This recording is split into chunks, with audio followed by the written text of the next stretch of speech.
আসতে নোটিশ দিয়ে কবে আসবে? বাড়ি ফিরে যেতে বাড়ি ফিরে দেখবো ওর কত সিআইএসএফ আছে আর কত বড় ক্ষমতা আছে। ওর বাবা অমিত শাহ কি করে ফেরত নিয়ে যায় ওকে দেখবো। সুকান্ত সিআইএসএফ ছেড়ে আসবি, চল কত তোর লোক আছে আর আমরাও লোক নিয়ে যাবো আমাদের লোক। কোন সিআইএসএফ থাকবে না, কোন বিএসএফ থাকবে না, কোন পুলিশ থাকবে না। সুকান্ত তুই আয়, কবে আসবি নোটিশ দিয়ে আয়। আরে শুভেন্দু আয়,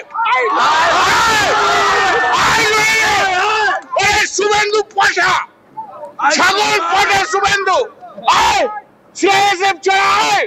তুই কত বড় বাপের বেটা দেখে নে, তুই দেখ, বল তোর বাপকে শিশির না মোদি, বল আয়, তুই দেখে যা, চল আয় শুভেন্দু আয়।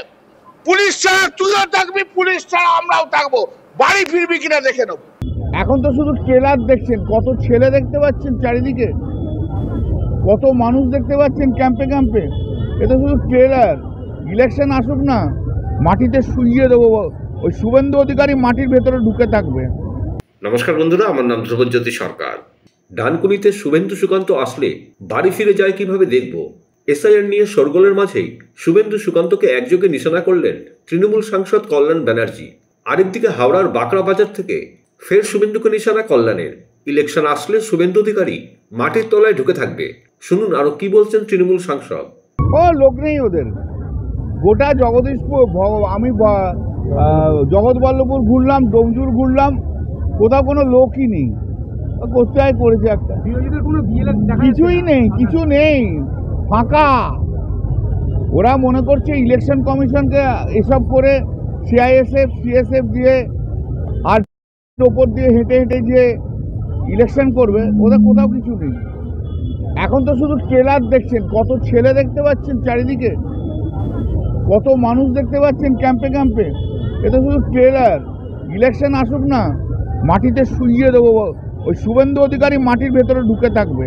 কোনো অসুবিধায় পড়বেন না, একটা ভোটারের নাম আমরা কাটতে দেবো না। জেনারেল বিজেপি যেটা এখন ধান্দা নির্বাচন কমিশনকে দিয়ে করানো, সেটা হচ্ছে দুটো, বাঙালদের নাম কাটা আর মুসলিমদের নাম কাটা। আমরা এটা বন্ধ করব।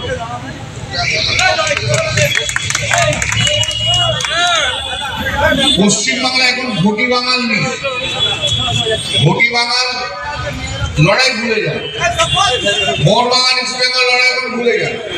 এখন শুধু এক কাটটা হয়ে নাম লিখিয়ে বিজেপির বিরুদ্ধে লড়াই, সেটাই হচ্ছে সবচেয়ে বড়। আর ওদের যে টার্গেট, যে মাইনরিটি কমিউনিটির লোকদের ভোট কাটবো, একটা কাটতে দেবো না বলে। আপনারা শুধু এখানে আপনাদের কাজগুলো যেগুলো আছে ফর্মগুলো ফিল আপ করে দেবেন, তারপর যদি কাটে সুপ্রিম কোর্ট পর্যন্ত কিভাবে লড়তে হয় কল্যাণ ব্যানার্জি দেখিয়ে দেবে। কেউ কোনো চিন্তায় করবেন না, কোনো চিন্তা আপনারা করবেন না। এই বাঁকড়া 1, 2, 3 কেউ একটা লোকও চিন্তা করবে না। আমরা যতক্ষণ আছি, মমতা ব্যানার্জি যতক্ষণ আছে, একটা লোকের নাম বাদ যাবে না, দেখে নেব। বন্ধুরা, ভিডিওটি ভালো লাগলে দয়া করে লাইক শেয়ার করে দেবেন, আমাদের পেজটা ফলো করে দেবেন আর আপনার মতামত কমেন্ট করে অবশ্যই জানান। ধন্যবাদ।